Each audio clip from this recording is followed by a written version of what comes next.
Hello guys, it's Sam here from Build Not Bought. Now it's been a long time since I've done an episode on the 80.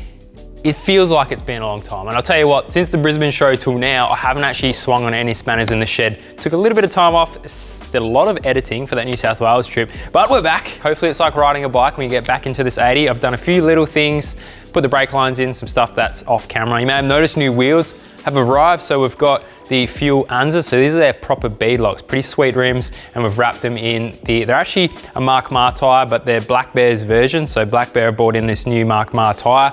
So if you want to grab them, that's where you get them from. But they're kind of like between a rugged and an all-terrain. It's sort of a new pattern, which is pretty cool. So I'm going to give them a whirl to try them out, see how they go. Anyway, today's episode, we're going to be doing a whole bunch of stuff actually, a bit of wiring, a bit of bodywork, just a few different bits and pieces, a whole lot going on. We're really going to start transforming the look of this thing and start getting all the fancy technology in it. So let's hook into it.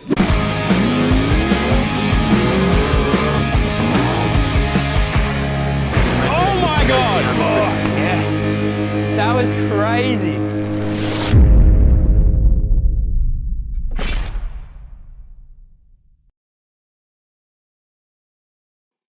Alrighty, what we're going to start with is some exciting tech that I've had for a little while and finally can start playing with, and that is the wiring harness. Now, after a lot of research of what to do with this build, I've decided to go with the full flash Haltech system. So Haltech are basically the full wiring gurus with all this aftermarket performance gear. So I've started off with their harness here.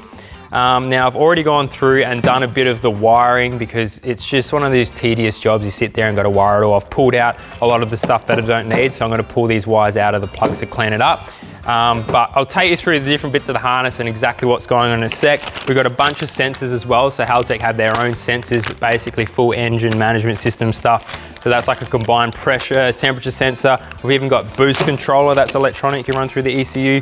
Coolant sensor, we've got pressure sensors, even knock sensors, a whole bunch of stuff I got. There's a few more things I still need to grab from them to suit that motor. And then they're going to be hooking up to some stuff here. Now, we're going to get into the tech of it, but basically I'm going to replace the dash that I've got in there with their IC7. So this is a full dash, tells you RPM, mileage, like you can do everything on this thing. Even have fuel gauges, indicators, high beam switches, so full replacement on the dash. That's the plan with that. Now with the oxygen sensors, normally they're just a narrowband sensor, but I've gone for a full wideband O2 sensor. That all plugs in as well. And what's in this box? Oh, the actual ECU itself. So I've gone for the Haltech Elite 2500. So I'll run you through, I guess, all the wires that's going to be on this thing. We'll give it a quick plug up and show you how it goes together. And then the plan is to kind of build the harness on the engine on the stand once all the sensors arrive. Then we can drop the motor in, do the loom up so it's all cut to length and everything perfect, mount the ECU and everything, and then we're good to go with that wiring stuff. All right, before I take you into a bit more detail with this harness, I want to say from the get-go, I've been really impressed with what was provided with Haltech when it comes to support and the instruction manual. Their full wiring diagram, everything was super easy to read, super easy to understand. I've done a few harnesses before, like with the LS stuff, you're kind of going in blind. Like I built a lot of those harnesses using pinouts from manuals, and sometimes it's a wrong model, etc. But because this is a full aftermarket system, it basically is designed to go into any motor, any vehicle, etc. So there's pretty much everything there you need. It's a matter of stripping back what you don't need. So just quickly kind of going through what I've already done off camera. Everything is labeled, so we'll look at that in a sec. Whoa! Right, so we'll just basically go through what's been labeled here. So we've got a couple of triggers, so the crank and cam sensors. Now in this motor, I think they're a reluctor wheel sensor, so you can either get a reluctor or a Hall effect sensor. You can normally figure that out by how many cables are on the end of the plug. So mine's only a 2-prong, which means it's just, the polarity doesn't matter, it's just a reluctor wheel. But if you've got a full Hall effect sensor, it normally needs power and a ground and then a signal wire. So that's what these two are for. So the wires are in there, they're all shielded in that. They're very important for your engine management system to know where the crank and cam is. So they're shielded cables, so you don't get any interference with the signal. Now, knock sensors, I've actually got 2 knock sensors on this motor. Battery positive, obviously, that has, I think there's an ignition signal in there as well. We've got a battery ground, there's a couple of them. There's a bunch of spares. So in this spares bunch, there's 12-volt ignition, ground, and a couple of signal wires. So they're just if you want to add extra sensors that aren't specifically mentioned on the harness.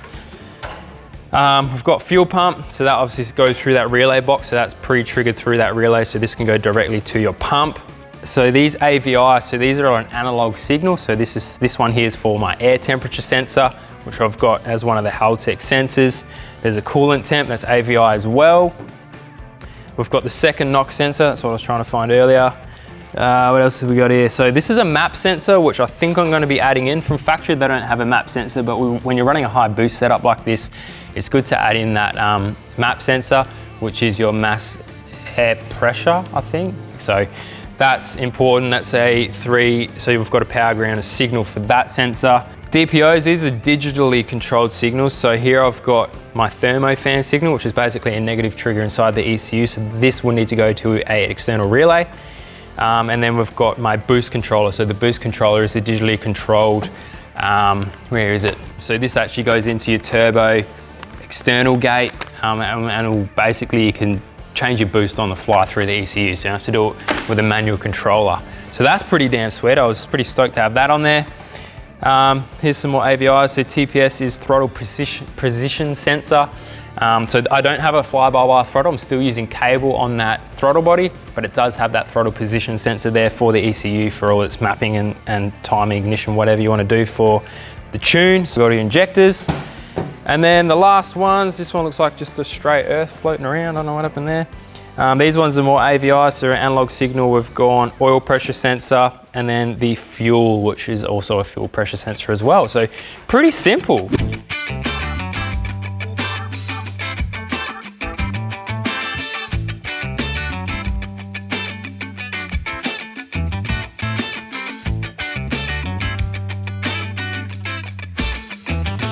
Righto, new plan. I decided it's going to be much better to do this thing in the car.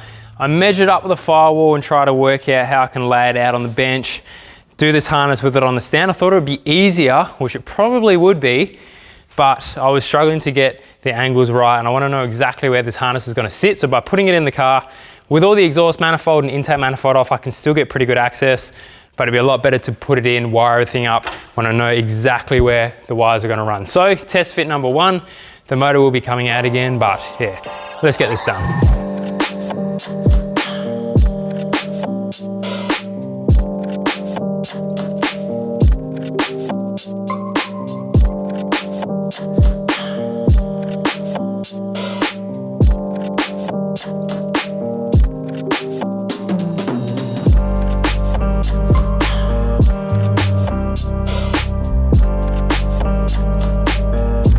Alright, so the wiring's coming along pretty good, pretty riveting content. It's pretty easy stuff. I've gone through and just tuned back all the cables that I know where they're going, start to sort of loom it up and get an idea of the direction that each of the looms are going to go. But I'm at the point now where I need to add on some more gear so I can start running wires and putting plugs on, and that is the next bit of flash performance gear, and that is the new intake manifold. This one's from Plasma Man. Yeah, Plasma Man intake manifold, got their fuel rail on there as well, and some 1000cc injectors, and also a throttle body, which is just cable with that throttle position sensor on the end of it there. So getting this on isn't so straightforward. I've got to do a bit of beating on the firewall, so that's another reason why I wanted to put this motor in, so I can try and mock up the position of this, do some beating on that firewall to make it fit, and once she's happy and fits and clears past it, we can finger tight it on there and start running all the lines to get these injectors sorted, and also got a little pressure sensor for the fuel rail, and then we can probably run some of the cables to that intake manifold as well. Yeah, time to smash some stuff.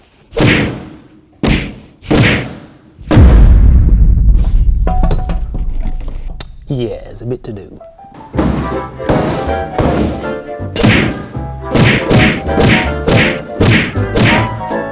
I better check if there's nothing behind there on the inside, actually. Oh,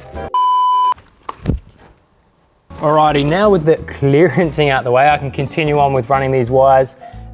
Pretty much all sitting where I expected it to be, so we can pull these things back across, start looming up and getting all these plugs ready to hook up and terminate into the plug, so everything's ready to go. And then once all the plug-ins are on the cables, we know the lengths are right, I can pull this whole harness out, loom it up, and she's looking sweet.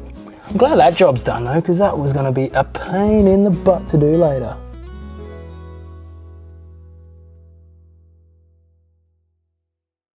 Alrighty then, what we're gonna do now, I'm waiting on a couple little plugs and bits and pieces to continue with the wiring harness. So while we let that get sorted out, I'm gonna move on to doing some interior stuff. Like I said, this episode is gonna be a little bit of everything. And one thing I wanted to do with this build different to the Patrol is just make the interior way more comfortable. Cruisers are known to be pretty comfortable as they are, but we're gonna soup this thing up absolutely amazing.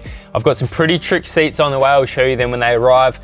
We've got a nice new steering wheel. We're gonna go the new 200 steering wheel, so I'll show you that when that's here too. But to basically match all those things in together, I wanna pull this whole dash out and get it wrapped in like a kind of a suede stitched vinyl sort of thing.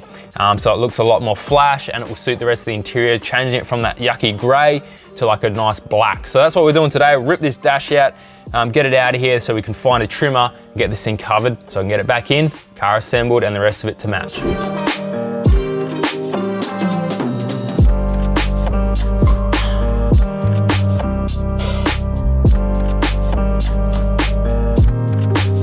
Okay, now it gets scary. We've got most of the interior part out. I'm at the bit where the dash comes out. Now, anything mechanical, like bodywork, engine, steel, I can work with, but this plastic stuff is so fragile, especially on an old car. This is 96, so that's what, 10, geez, this is like 24 years old, this car, and the plastic, as soon as you get in there with a screwdriver, the thing just cracks and explodes, so you gotta be super careful. Patience is key, which is something I don't have, but we'll hook in and try and get this main section out, but all the little bits and pieces are out now. All those covers and that are grey, I'm just gonna paint black, but once we get the bulk of this dash out, hopefully it's not too hard to get out, then we can go and wrap it up. So let's hook into it. We're pretty much 50% of the way there, I'd say.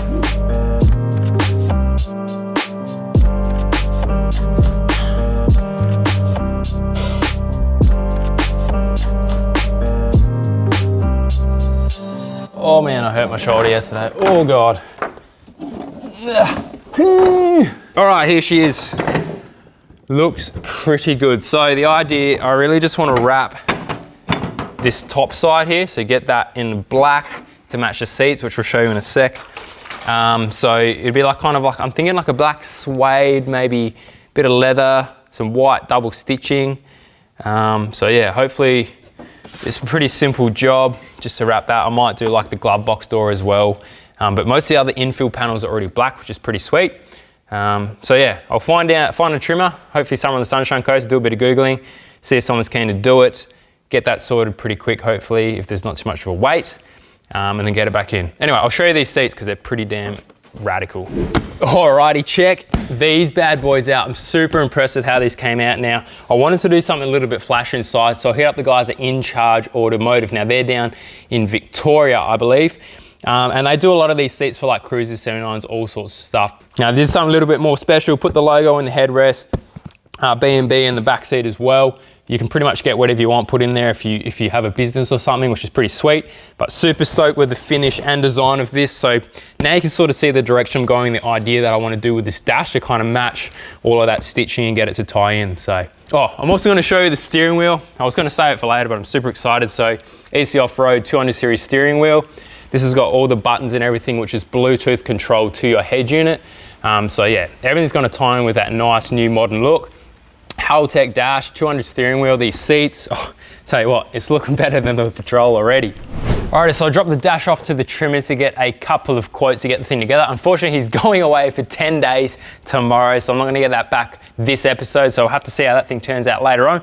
But we are staying with the theme of doing a bit of everything this episode. The front airbags, you may remember from Airbag Man, we're on back order, but they have arrived for the front end. So we'll go ahead and put them in, pretty simple. Couple of bolts that go into the top of the shock tower. You basically take the springs out, the coil, retainer, your bump stop, which is an in-situ bump stop as well. That gets bolted to the top. This pretty much slides on, clicks around. The bottom end, there's a couple of little plates that screw onto the diff. You basically assemble the bottom of the bag on with a couple of countersunk bolts, and then that gets screwed on and a big bolt goes straight through the center of it. Air lines, they're just bolted on the side at the top here, pretty much run the line, and that is really simple install for the front end. So we'll go ahead and put that in there, and then the whole thing will be riding full air. So we can dump this thing, see how she looks.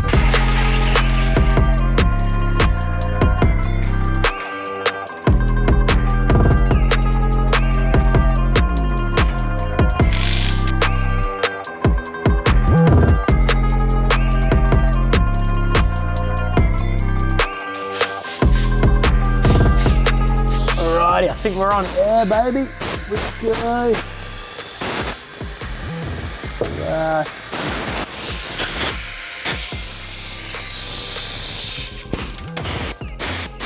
We're actually right on air now, so full air front and rear. I've just synced it up with a little short one now, but obviously we've got to run all the air lines through to the central processing unit in the interior once that gets done. But looking pretty good, big height difference. It'll be easier to work in the engine bay now, that's for sure. Alrighty, we're back at the back of the car now. One massive thing, Alrighty, we're back at the back of the car now. Now one thing, yeah, that's English. Alrighty, we're back at the back of the car now. Now one thing, is that English? Anyway, because I've worked at the sides and the biggest thing is going to be storage in this. Now, obviously I wanted to do some sort of drawer system, but guys at Hurricane Fabrication do make a tailgate storage box for these. Now, I installed one of these on Max Ranger, went really well. With the Cruisers, it's pretty simple. Like, you don't even have a full complete box, it's really just the top section. So once you cut out them holes and bang, you've got some storage in there. You can put recovery gear, all sorts of stuff that you want. I've actually got a brand new recovery kit. I picked this up from the Brisbane 4-wheel drive show. Max Tracks have brought out a brand new recovery kit with all your soft shackles, all kinetic ropes. So it's sort of that modern technology, gets rid of everything heavy and steel. Anyway, getting sidetracked, I'm gonna hopefully put this whole kit in the back of this tailgate. So that's what we're gonna get on to now. Pretty simple install. We'll just take this carpet off, cut out what we need to, put this lid on, job done.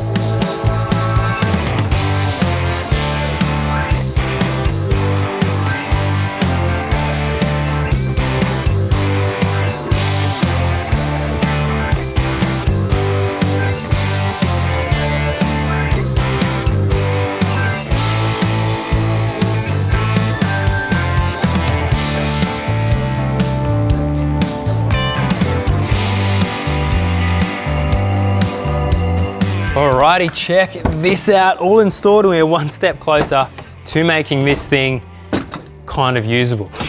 There we go, most of the recovery gear is in there. Got some straps, threw some rags in, all my soft shackles, got a ring in here for a winch recovery, all that kind of stuff fits in, nice and light, out of the way, done. Alrighty, I've just dropped off the dash to the trimmers now with these bits and pieces here that are grey, that aren't particularly a good shape to wrap in the suede. I'm actually going to paint them black now. This is kind of below that eye line anyway, so you don't really see it, but when they're black, they're pretty much, it comes up real clean anyway. It's nice, simple look. The trim actually recommended this stuff. It's from Super Cheap, and it is the Dupi Color vinyl and fabric finish. Now you can do a gloss or a matte finish, so I've gone for the matte one here. You know, the gloss can sometimes be a little bit tacky, and with all kind of the suede and that, it's a bit of a matte vibe and matte feel there. So I'm going to use, where is it? Some wax and grease remover.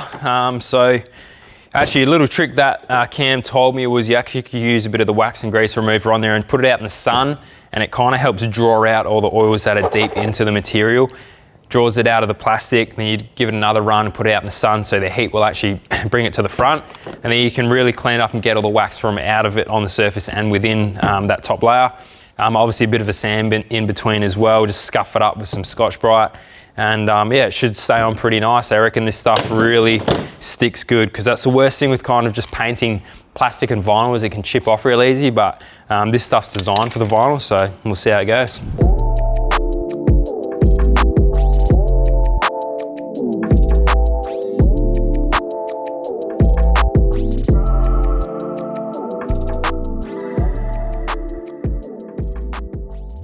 Now, while the paint is drying on those interior parts, we'll look back at the motor where we are with the wiring harness.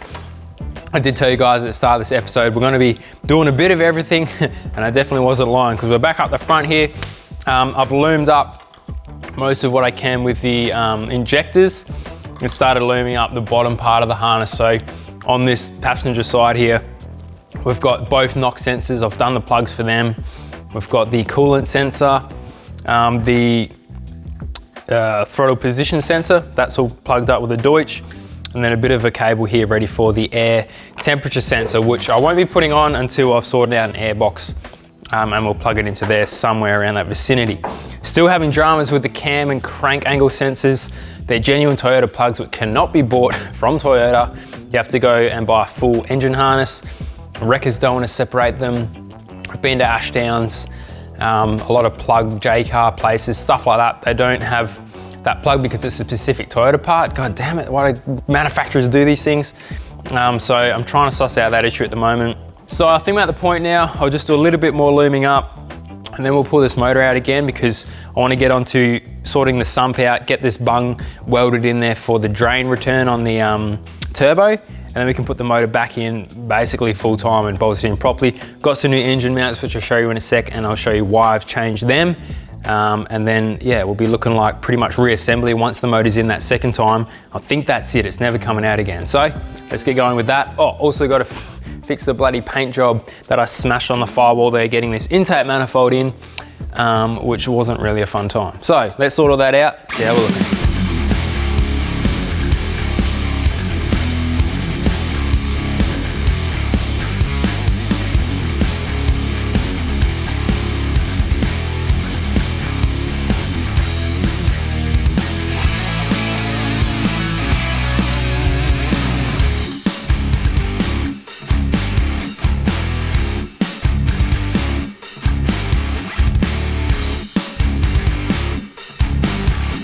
All right, here she is. So I just got the sump back from Jake there. He's done an awesome job with the TIG, put in that bung there. So I pretty much can put on an AN fitting from that and run the oil feed through. But I reckon, guys, we'll wrap up the episode there.